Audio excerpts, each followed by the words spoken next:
Monsieur le président, madame la ministre, mes chers collègues, cette proposition de loi s'attaque à un véritable fléau que sont les occupations illégales de terrain par les gens du voyage, ce qui constitue à l'évidence un nouvel exemple et à grande échelle de squat. Dans les Bouches-du-Rhône, nous ne connaissons que trop bien ce phénomène, avec une population importante et le pèlerinage annuel aux Saintes-Maries-de-la-Mer.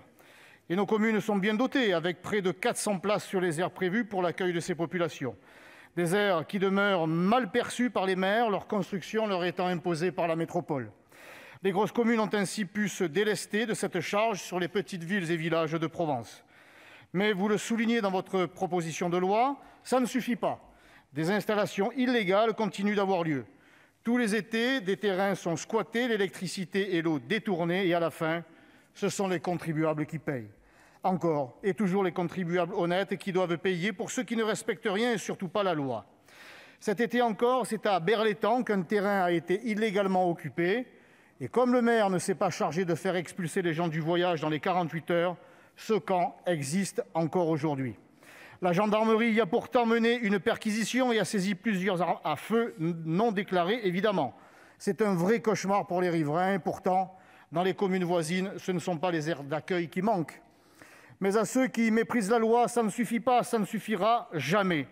Et ça recommence chaque année, toujours aux frais du contribuable.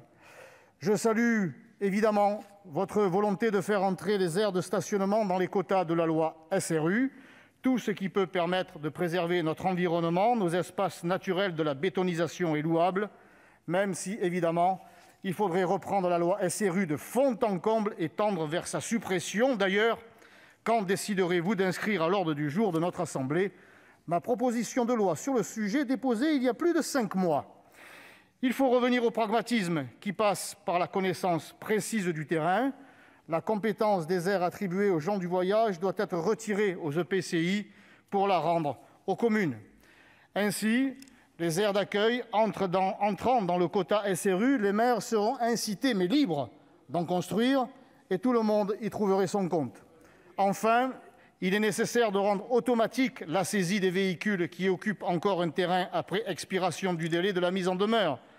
Dans le cas contraire, on sait très bien que les squatteurs en voyage iront s'installer dans la commune voisine et on ne ferait que déplacer le problème. Malgré quelques imperfections, ce texte va néanmoins dans le bon sens et je voterai bien évidemment favorablement. Merci. La parole est maintenant à M. Dany Wattebled pour le groupe indépendant.